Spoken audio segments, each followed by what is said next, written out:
Clerk will call the roll. Glenn Whitley, County Judge. Here. Roy C. Brooks, Commissioner Precinct 1. Present. Marty Van Ravensway, Commissioner Precinct 2. Here. Gary Fickus, Commissioner Precinct 3. Here. J.D. Johnson, Commissioner Precinct 4. Here. Constitutes a quorum. Thank you. Our invocation today will be delivered by Associate Pastor Terry Rigsby from the Worth Baptist Church. Excuse me. After the invocation, please remain standing for our pledges. Lord, we come this morning thanking you for a new day. We join the psalmist and said, this is the Lord's day, and you made it. We rejoice in it. And Lord, we stop and thank you for the military men and women around this world that protects the rights and the freedoms. And Lord, for our country, that we have freedom to meet here today to make decisions for the good. I pray, Lord, you told us to pray for those in authority above us, and we do that today. I thank you for each commissioner here, the judge. Lord, give them wisdom and guidance and discernment as they make decisions. Let what's right be more important than who's right. And we pray everything be done decently and in order. In your precious name we pray. Amen. Pledge allegiance to the flag of the United States of America and to the republic for which it stands, one nation, under God, indivisible, with liberty and justice for all. Honor the Texas flag. I pledge allegiance to thee, Texas, one state, under God, one and indivisible. Thank you. Hey, look at the flag. Good. After 4 years. Mr. Manius. Thank you, Your Honor. We have two revisions to the agenda this morning. The first is under purchasing. Item 9H1. This is bid 2010-011, which is a sale of recycled paper. There is a revised court communication in your electronic file and also in your court book this morning. Also, members of the court, under the tax assessor collector, item 9J1, as it relates to the 2009 tax roll. Once again, there is a revised court communication in your electronic file and also in your court book. Thank you, Your Honor. Thank you. Court members, you have before you the minutes of our regular meeting of October the 13th. Move for approval. Second. We have a motion and a second. Any discussion? Please vote. Motion passes unanimously. Next is our proclamations and resolutions. And Commissioner Johnson, I think you have a recognition or a presentation that you'd like to make at this time. I do. Thank you, Judge. And I would like to thank all of my fellow county commissioners and officials for joining us today for this first agenda item. It's a moment of special recognition for a job well done. The Texas Association of Counties, who acts as a unified voice for Texas counties, would like to recognize a legislator who calls Tarrant County home. Today we honor Representative Charlie Guerin, who has proven himself a friend of county government during this recent legislative session and several prior to that. He has forged his friendship through his support of local control, meaning that he believes decision-making on revenues and taxes should be left up to local officials like us. Representative Guerin, we all want to thank you for the work on these and other county issues, and on behalf of Texas Association of Counties, if you would meet me at the podium, I'd like to present you with a plaque.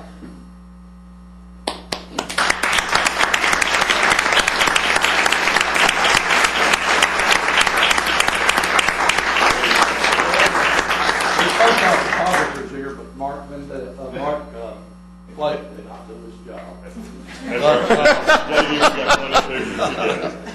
But I want to thank you personally for all that you do for Tarrant County. You were my state rep, and it's been a long time friendship, and you do an outstanding job for Texas and Tarrant County and this area. And any comments you'd like to make? Oh, we help one.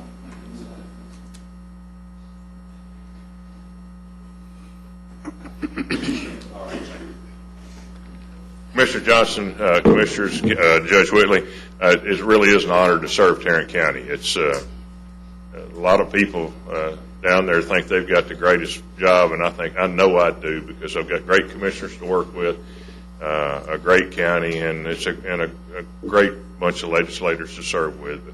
Without y'all's support and help, it wouldn't be worth a darn. Thank you, and this is really a great honor. Well, we very much appreciate it. I will tell you that I know you went out on the limb for us many, many times on the appraisal and revenue caps, and you fought with the speaker on many different occasions, and we appreciate you. I fought with a former speaker. Former speaker, yes, that's right.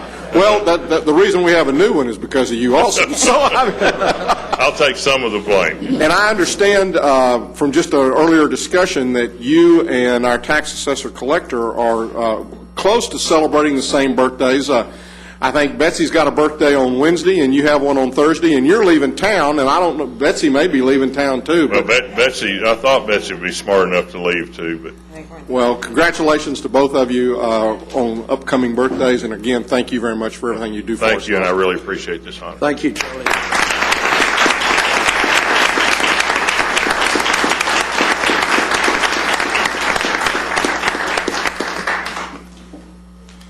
Commissioner Van Ravensway, I believe you have a proclamation. Yes. This morning, I would like for us to recognize the Rotary International World Polio Day. I had the opportunity a few weeks ago to go with these folks when they were recognized at the Ranger Stadium for work well done, and for some of the survivors were acknowledged on the field. So it was a very important and significant day and supported very widely, and I would appreciate it if you would read this into the record. Be glad to.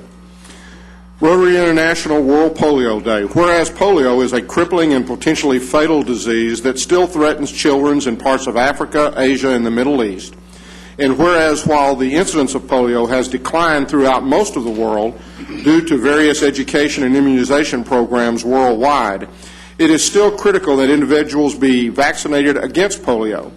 And whereas Rotary International has contributed over $800 million and spearheaded collaborations with donor governments, the World Health Organization, UNICEF, and the Centers for Disease Control, leading to a significant reduction in the incidence of polio worldwide by more than 99%. And whereas Rotarians from Tarrant County have generously joined in these efforts through the monetary contributions and participation in overseas immunization initiatives since the campaign to eradicate polio was launched in 1985, and whereas the Rotary Clubs in Tarrant County, together with fellow Rotarians worldwide, are joining together to raise $200 million toward a $355 million challenge grant from the Bill and Melinda Gates Foundation, and are sponsoring local activities in World Polio Day, October 24th, 2009, to educate the general public and to raise funds for its eradication. Now, therefore, be it resolved that we, the Commissioners Court of Tarrant County, do hereby proclaim October 24th, 2009 as World Polio Day in Tarrant County. And further, we urge that our community acknowledges and continues to support the ongoing contribution of Rotarians in helping to eradicate polio worldwide. In witness whereof, we have heretofore set our hands and caused the seal of Tarrant County to be affixed this 20th day of October 2009. Move for approval. Second. We have a motion and a second. Any discussion? Please vote. Motion passes unanimously. There are some folks here that I would like to recognize. Paul Geisel and Lisanne Peters. And I would like for you to come forward while I give you a plaque.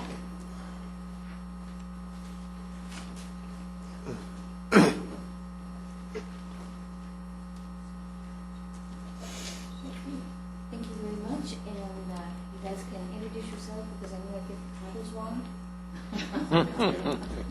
But you're both my dear friends, and I thank you for what you do.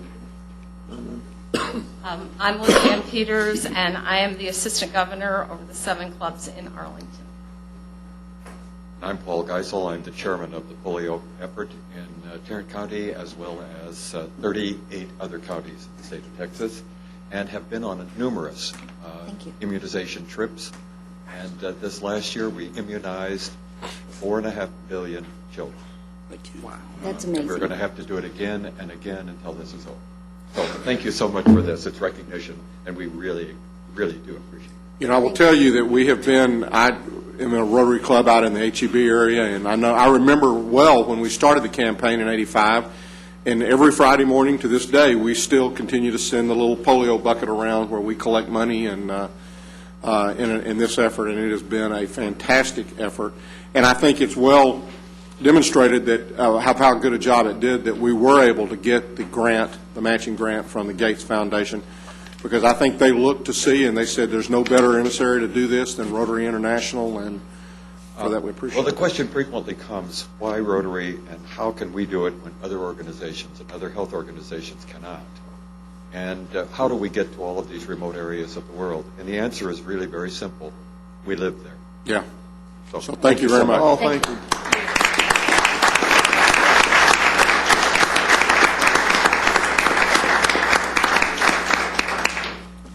One other thing that I would just mention is last week we did honor AgriLife for the program that they did regarding financial responsibility, and certainly they did a great job in that program. But I also want to recognize our community supervision division in the.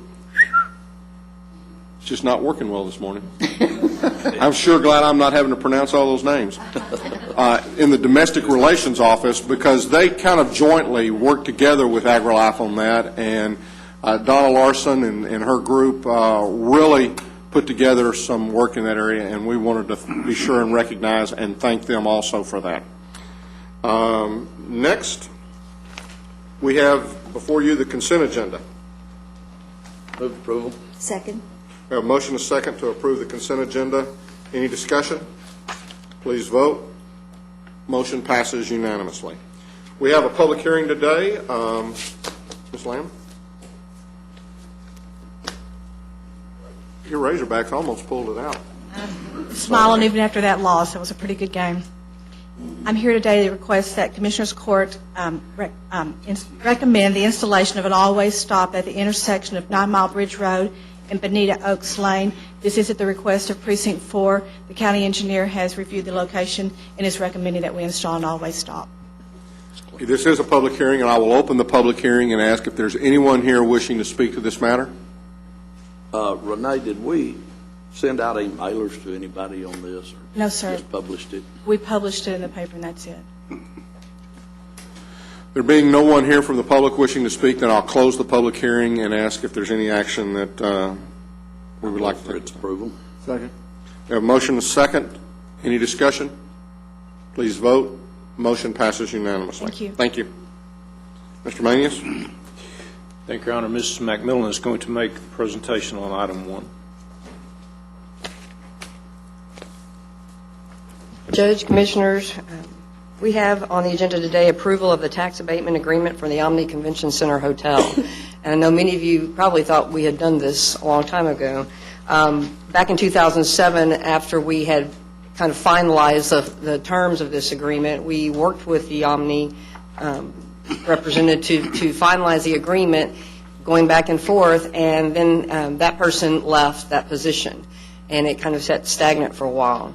Late last year, I think we all realized that nothing had ever been formally executed on this abatement agreement, and we began working on it again. So we bring this now before you with the same terms that we had all agreed upon the last time we brought this to you, which was a maximum of 80% abatement for a period of 10 years for county taxes only on the hotel and hotel garage. The condominiums are fully taxable. The agreement sets forth these terms, and we are asking today for the Commissioners to approve the attached resolution and agreement providing for this abatement and authorizing the county judge to execute such. Move approval. Second. We have a motion and a second. Any discussion?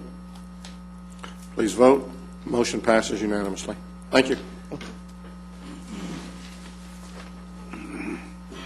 Ray, is that matter going to be after? Or? Thank you. Ms. Glenn.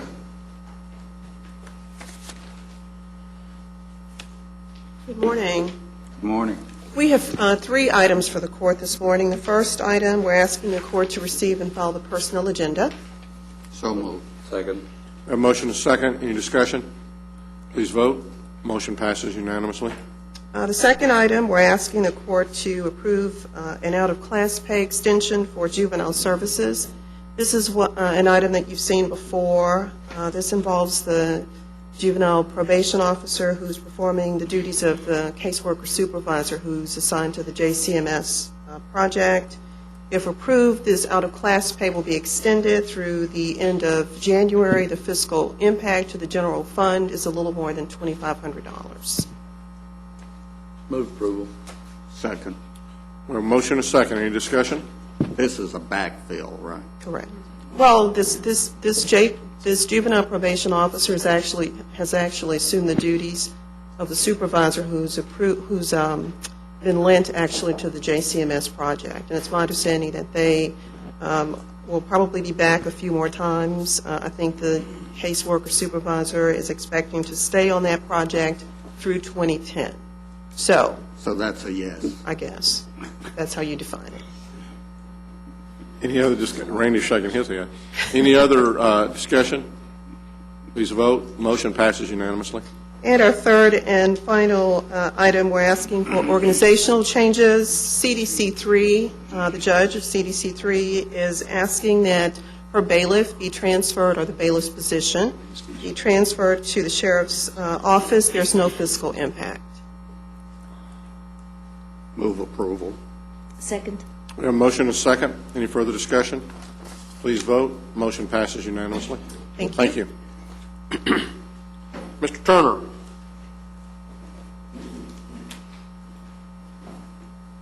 Morning, Judge. Morning. Commissioners, been a while since I've had to be here, but we have just a small contract.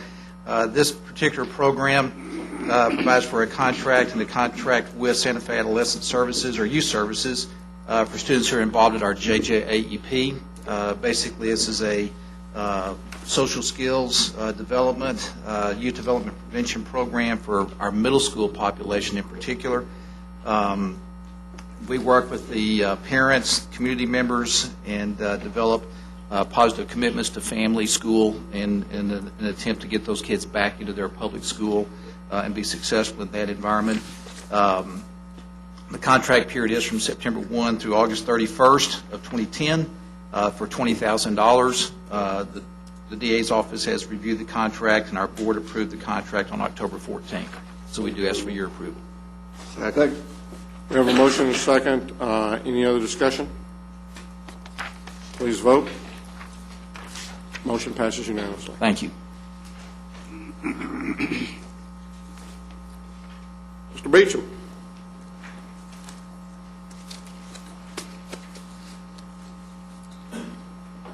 Your Honor, the members of the court, we have two items for your consideration this morning. Our first item is a bid award recommendation in regards to bid number 2010-011, sale of recycled paper. Recommendation will be toward the high bidders on a per unit price basis, awarding into the paper recycling solution our books and newsprint at $36 a ton, the cardboard, mixed ledger to paper and recycling solutions for $172 a ton, and the Southwest paper, our cardboard at $82 a ton. Move for approval. Second. We have a motion and a second. Any discussion? Please vote. Motion passes unanimously. Our second last item is also a bid award recommendation for RFP number 2009-104. It's an RFP for offender-paid electronic monitoring for CSCD. Recommendation will be toward to our primary vendor, Recovery Health Care Corporation, and as our secondary vendor, G4S Justice Services Corporation. Move approval. Second. We have a motion and a second. Any discussion? Please vote. Motion passes unanimously. Thank you. Thank you, Jack.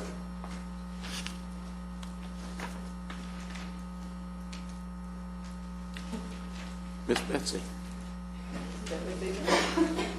Good morning, Judge, Commissioners. Good morning. Thank you all for the birthday wishes. I appreciate that. Today I'm here to present to you the tax roll. The law requires, it may seem like a different effort to you, but the appraisal district certifies an appraisal roll on July the 25th, and then the tax code says that the tax assessor must certify on behalf of the county and all jurisdictions they collect for once we calculate the taxes for it to become an honest tax roll.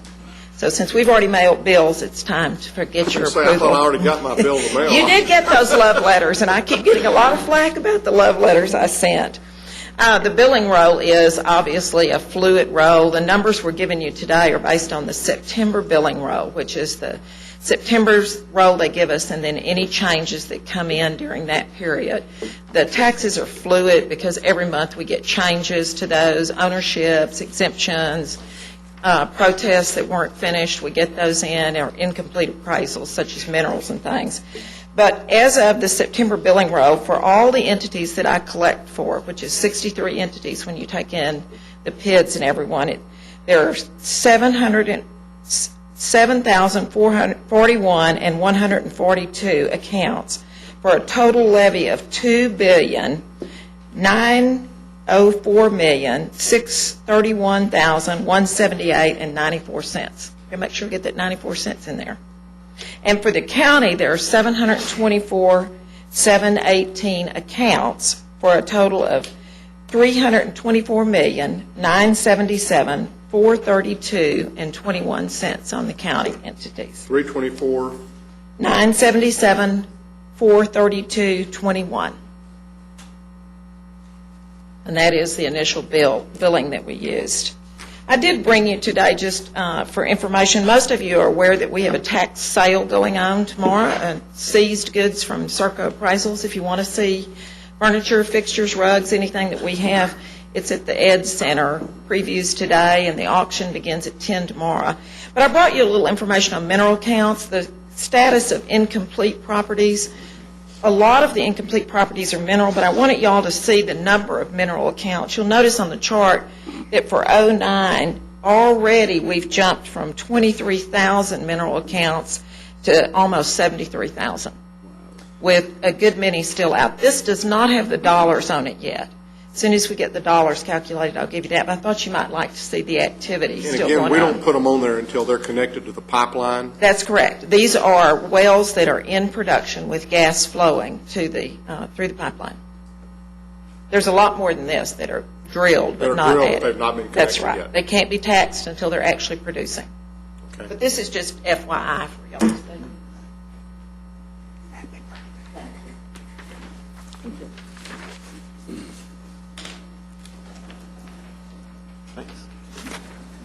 Thank you. I just thought that was kind of interesting to see how many accounts we actually had added. And we'll have a lot more. It's anticipated that we'll get to over 100,000 accounts for the county on minerals this year. That's a substantial number to add. Thank you. Thank JD? you. One question. In our books, we were furnished $319,026,093.22. In the new handout we got, it went up about $5 million. Yes, sir. The correction was based on the initial numbers we gave you were the original September 1st data, and then they furnished us with what we call an NCD, which is a name change delete, that added a good many more properties that they had now finished, protest on or finished. So because we were going to bill on those, I raised these numbers to match the billing data. Are there others? There are others, yes. There are others. There's a good many that are in protest yet to be settled, and then there are a good many that are incomplete. There are several large commercial properties that are not completed, and then a lot of minerals that we will add a few every month as they settle those. Okay, thank you. Thank you. Anything else? Thank you. We need to vote. No, we haven't voted because I hadn't crossed it off my list yet. Move approval. I got in trouble for this a couple of weeks ago, so I developed a system. You might want to share that with us someday. I am, because we hadn't voted yet. We have a motion Second. and a second. Any other discussion? Please vote. Motion passes unanimously. Appointments. Yes. None. You have before you the claims, including the addendum. Move approval of the claims, including the addendum. Second. We have a motion and a second. Any discussion? Please vote. Motion passes unanimously. Mr. Manius, briefing items. Thank you, Your Honor. We have 3 briefing items for you this morning. The first concerns an update from the hospital district. Mr. Early is here to address the court at this time. Thank you, Mr. Manius, Judge, Commissioners. Betsy, happy birthday on your 35th. I will make this brief. Even Jack Beecham finished in 2 minutes, so I will be quick. Want to let you know of a couple major areas of changes and some things that have happened at JPS that are positive for our community. The first one is we were recently approved for an emergency residency program. What that will mean is we'll be one of the few programs in the nation that has a residency program to teach people the emergency room and how to handle emergencies. It's a program that we were approved for. It will be enacted in 2011. It takes us time to ramp up to that, to bring new physicians in. It's a new recruiting method that we'll have because they'll also have to be clinical and teaching. They'll also have to publish research papers on that. We've been approved for 13 residents. That's the most you can be approved for. That's quite a compliment to the folks at JPS in the emergency room. The other thing is there's a lot of people, there aren't many of these, so a lot of people in the nation are talking about wanting now to come to JPS and work in our emergency department, which we're very pleased about. So that's a nice acquisition for us. And I think it's timely as we begin to debate in this community the potential of another MD school. You can have as many MD, DO programs as you want, but unless you have the residency training programs, you don't advance your community cause because we actually teach them or train them here and then teach them in other states where they stay. And that leads to my next question, or next comment, and that is I'm going to begin to go to community leaders and ask them if they'll help JPS in our effort to reach out and support our residency programs. We are capped from the state at receiving additional monies for our residents. Every year, good and wonderful physicians at our institution will come and say, I need another resident, I need another 2 or 3, and they're all valuable and they're all worthy, but we don't have the funds to support that. I think it's time for this community, which it has done in the past in great functions, is to support some of those residency programs. And I'd like to ask some of the leaders in the community from a business standpoint to help us, because 90% of who we trained at JPS last year in the residency program stayed in the Metroplex. These are folks that are going to have a multiplier effect to our economy. Not huge, but it's a non-smokestack industry and for the most part not criminal. So if we bring those folks in and we have folks that come in and really help our program, we can keep them in our community. And that's of significant benefit to us, and particularly in our area where we have a shortage of physicians. So again, with all your medical schools, that's fine and that's great, but we need training programs. And let's not forget that JPS is a training facility, and we have some great attributes in what we do. So I'm going to meet with the business community and others and ask them if they'll help us formulate an effort. I don't know that I'd call this a full-fledged foundation, but an effort to increase funding for our residency programs, and we can raise it locally. Third thing. Do you envision some sort of an organized effort, or are you just going to do this on an ad hoc basis? No, I'd like to do it on an organized basis because you've got to have some stability to those funds best we can so that we don't bring in 3 new residents one year and say, oops, now we have to cut back by 2 or 3 next year.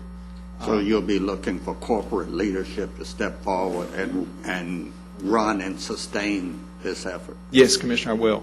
What does the state pay right now for per resident per year? About 60% of the cost that it takes. So we're needing about 40%. And any new resident that we bring on now, we pay for. What's that cost? What kind of ballpark estimate are you looking at as far as the cost? The residencies are what, mostly 3-year residencies? And that's what this one is. But you're looking from anywhere between $25,000 to $65,000 a year to have a resident in with the ancillary costs. So if we pick up a good 40% of that, it becomes difficult over time. So we definitely, it's not huge dollars, but it's big when you start adding up a program. We have 147 residents in it. Then you start looking at some dollars that make a significant difference. This year we had a request for $1.9 million in new residency programs. We weren't able to fund that. So this emergency medicine residency program is one more step towards level 1 trauma. It's in addition to, it doesn't have anything to do with Doesn't hurt. level one. It would help significantly. It would put us in yet a better standing. The other thing, Commissioner, that it will do by the amount of phone calls that Dr. Fowler received, she's our Vice President of Academic Affairs, were from all over the nation. We got inundated by phone calls when this was announced from people saying, I'd like to come to JPS and I want to be in the loop to become part of the program, both as we got calls from potential residents and teaching faculty that said they wanted to be a part of our program. That elevates JPS to another level, which I'm proud of. The last thing that I wanted to communicate to you as commissioners that we'll share with you, brief you in your offices individually, is our board saw the need, and so do I, for a needs assessment and a facility planning for all of JPS throughout the county. You all will have needs based on your constituents as to facilities that ought to be located in your precincts. Maybe we need another clinic. Maybe we need a pharmacy. Maybe we need different facilities. We are now going to look empirically at that, and we're going to try to not be so much a part of the emotion of what one needs and empirically what we need for the residents of Tarrant County. So we're going to commission a needs assessment. We have the RFP written up, and we hope to release that RFP within the next week or two to go ahead and make an assessment of the entire county, focusing on obviously increases of growth, changes demographically throughout the county. And the first thing we're going to assess is what the need is. Once we assess the need, then we'll assess what the facilities might be that would be needed to accommodate that. So we'll share that with you because that will be important to you all to look at that in empirical data and get an idea of what the changing demographics of your precincts are and what the influx. You all know some of that, but I want to put it down on paper and figure out where we go. So I'll share that with you. Again, we hope to go out with the RFP quickly. We hope to, by the end of November 30th, begin to announce who that would be and then begin the work of that and move forward. And we'll get it in bits and pieces, and what we get we'll share with you all. It'll be very helpful. What is the dollar budget for DISPRO monies this coming year? Do you have a ballpark estimate? I know I'm catching you off. You are, and I couldn't tell you the exact number of disproportionate shared dollars that we would receive right now. The reason I ask is that with the bill that just came out of the Senate, the Baucus bill, their questions are, how are you going to pay for that bill? The first indication was about $400 million coming out of DISPRO money. And the thing that I keep trying to point out is that that's a major impact to the local hospitals, to the safety net hospitals. And so if you hurt our hospital, then you end up also hurting our residency program and our education program. So, keeping an eye on that is extremely critical. I would extend that one point further, Judge, and tell you that it's a direction that I've voiced opinion about before to elected leaders, certainly not our delegation, but others, because I think our delegation understands it. If you reduce disproportionate share dollars into your safety net or your public hospital system, what's going to happen is it's adversely going to affect those public hospitals. Those individuals are going to have to reduce programs and services, and you're going to then cause additional problems to the community hospitals, the for-profit and the not-for-profit hospitals. I've mentioned this to you all before. We had 180, and your portal of emergency department is a great way to see how your system's doing. 185 people a day presented last year. We're at 245, and because of H1N1, our numbers are now reaching 300 and above that are coming to the emergency room for care. If you cut your reimbursement dollars to that specific population, then they're not going to come to our emergency room. They're going to go to other emergency rooms that are even less equipped to handle them. So the ripple effect, those disproportionate share dollars that Washington wants to change, could have significant impact to our community. Not just JPS, that's the first initial hit to the area hospitals. It would be a significant pain. And I think a wrong thing to do. Thank you. Any other questions? Robert, could we get a map of Tarrant County with all of your facilities spotted on that map? Yes, sir. We have it. I realize I will get you a hard copy of that. For those on your staff, we have it on our website, but I'll get you a hard copy. I would appreciate make sure. that, Robert. Yes, sir. And I'll make it bigger. My website's not working too well. Well, sometimes they come up slower than others, and I'll make sure that we get that to you. Thank you. Yes, sir. Thank you all so very much, and I appreciate it, and I will continue to update you on the needs assessment. Let me see it. Oh, it's in my office, a hard copy. Put it on there. Let me see it. You can get to it. I can do it. You better go ahead and go, because it's not going to get pretty. I understand. Your Honor, our second item is an update on the H1N1 influenza. Ms. Brewer is here to address the court at this time. It's got a screen. Good morning. Yesterday, we received 500 doses of injectionable H1N1 vaccine. We are in the process of contacting our target groups. As we mentioned in a previous briefing, we will continue to work with our target groups throughout this endeavor, but particularly while we're getting these small amounts of vaccine, which does not lend itself well to large events. We're particularly working with school health nurses and emergency health responders on this 500-dose amount. We will be scheduling times with them. This will not be a public event. Because of the press release yesterday, we are receiving phone calls from the public asking if they can come and get their vaccine. And what I would like to say is that the state is working very hard to target the private providers first. So they are trying to get their orders out to the private providers, and we would suggest to the public that they contact their private provider to see if they have received their vaccine or when they think they might be receiving it, and to stay in touch with them. One of the groups that their state is trying to get their vaccine out to are the large pediatric practices. We're hearing now that we should be receiving larger shipments of vaccine in early November.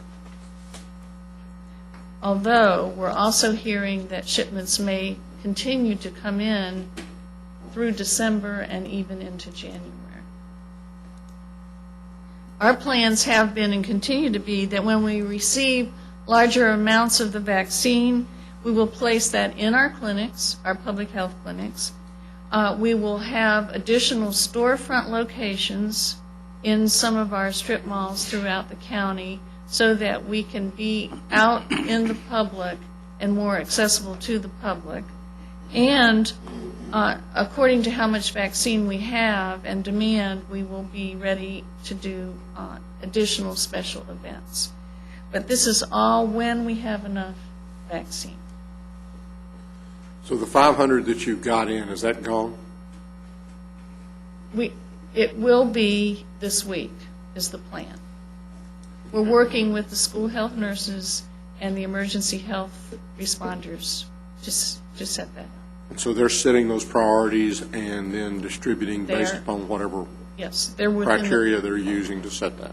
They're within the target population. This is the second shipment of 500. We got 500 of the mist, Yes, and this is the first 500 injectable. yes.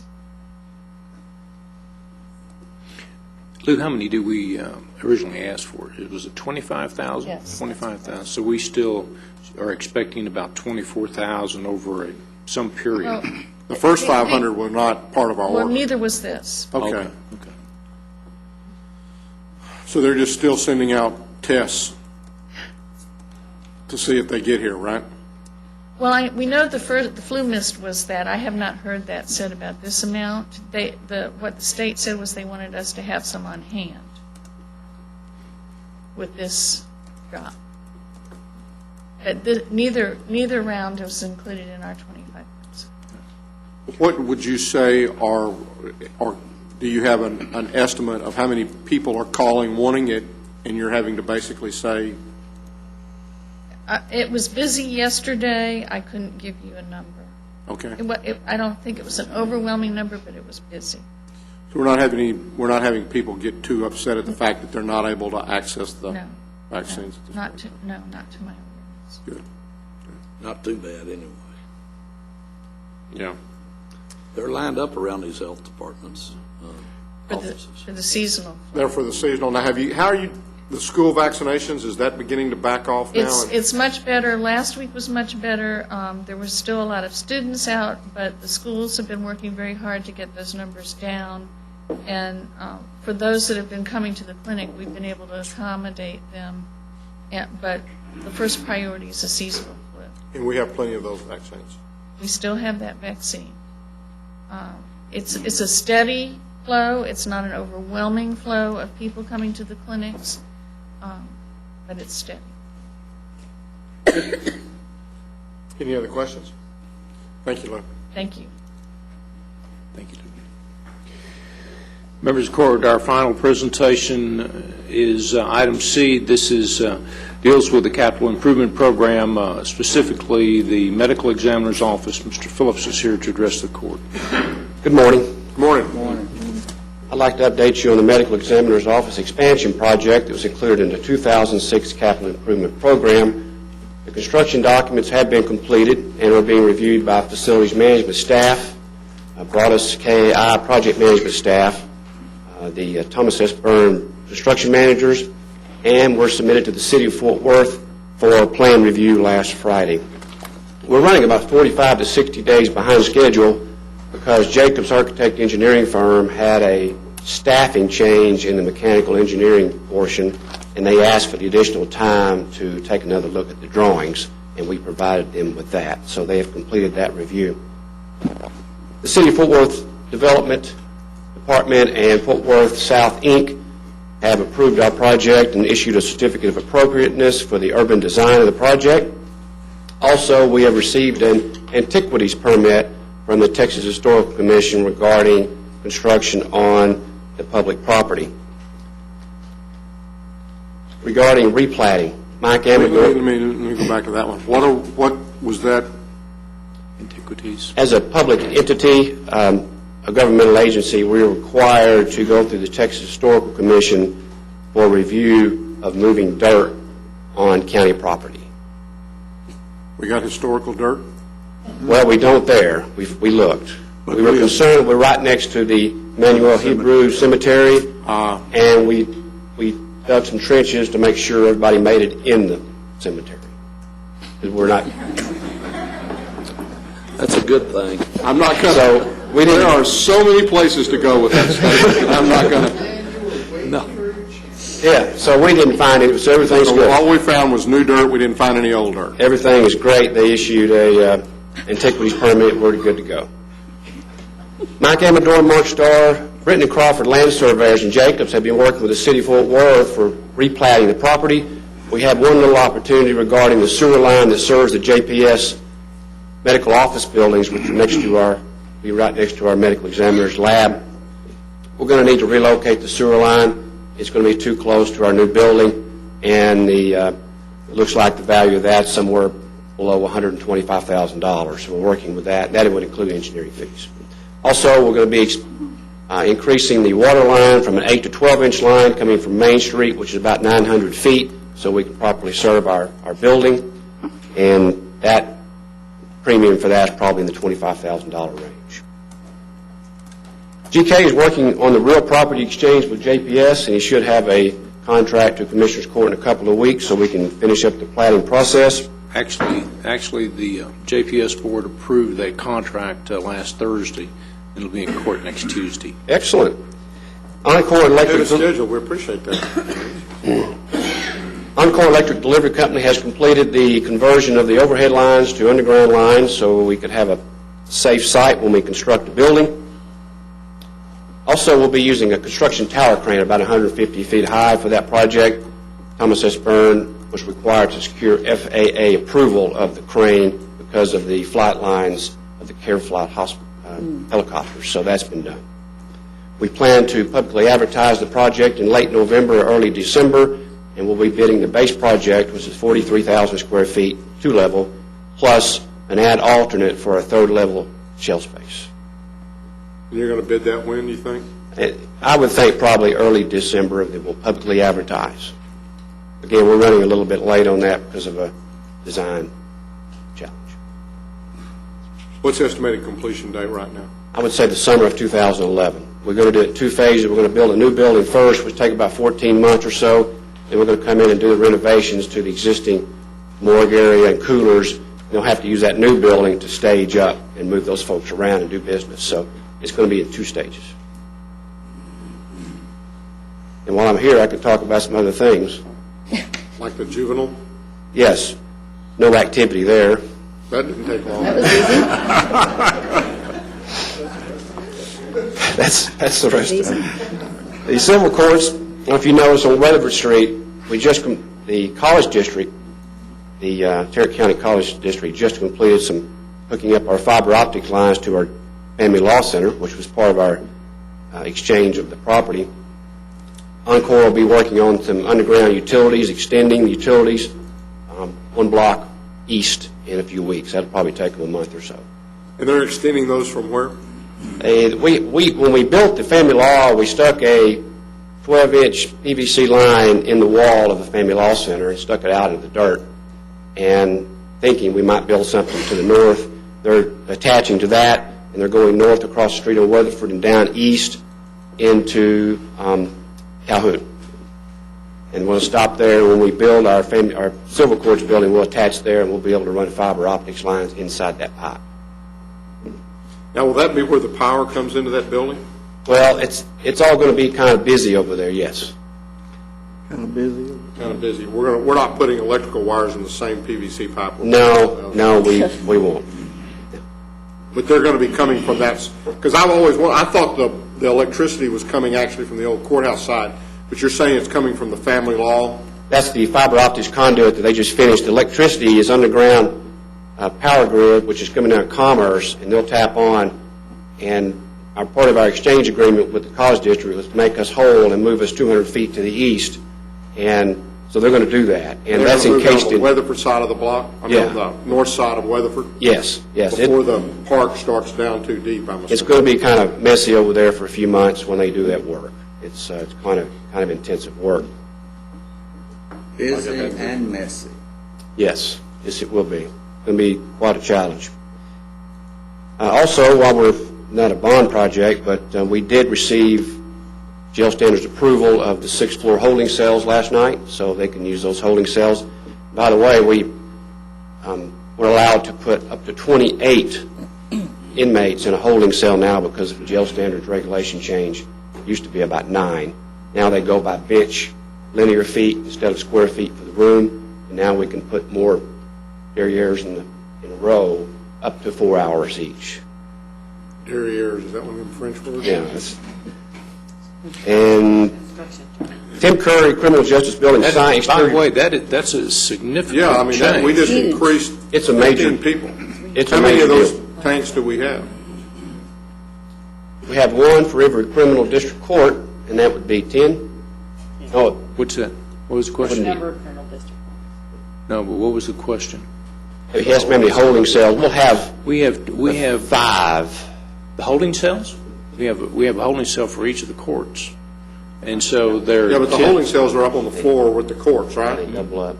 Surely we don't have enough room to put 24 people in each one of them things. Well, what we have to do, we're going to go in and modify. We did this just recently. We're going to be adding bench space to the existing holding cells that we didn't refurbish here just lately. In the court building, not down in the jail. That's right, in the Tim Curry building.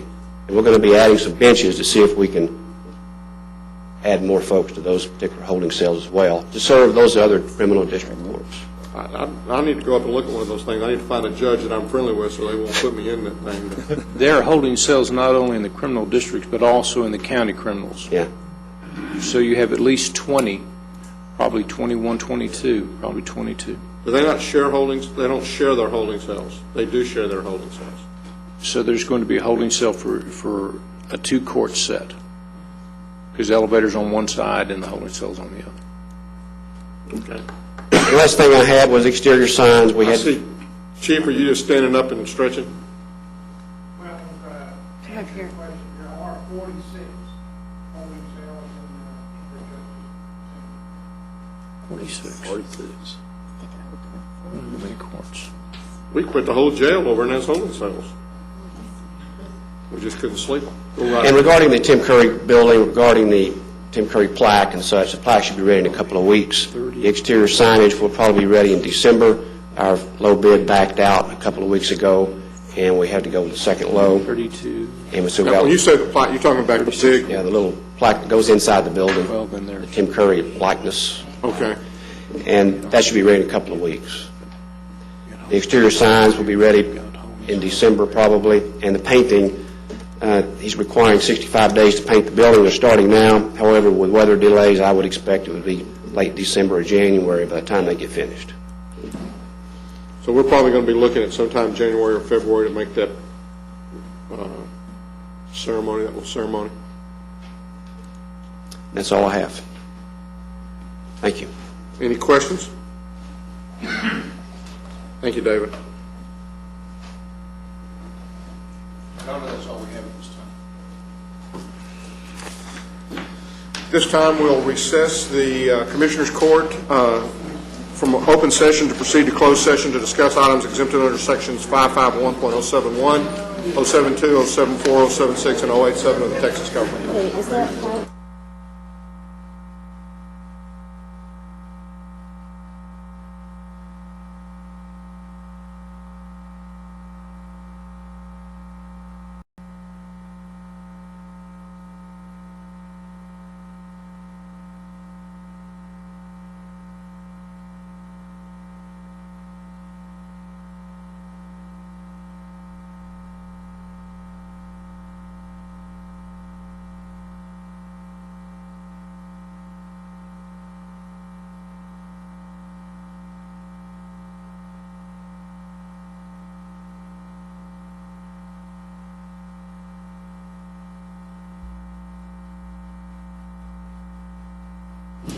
Having returned from our closed meeting, we will now address the following items. Thank you. Under the DA's items on open, we have a two-part item. Hopefully, we can take it together. Authorize expert witness fees in the amount of $7,500, the amount to come from self-insurance fund, and also authorize the DA's office to represent a retired officer named Wendell Pierce. Second. We have a motion and a second. Any further discussion? Please vote. Motion passes unanimously. Thank you, Your Honor. There being no further business, we are adjourned.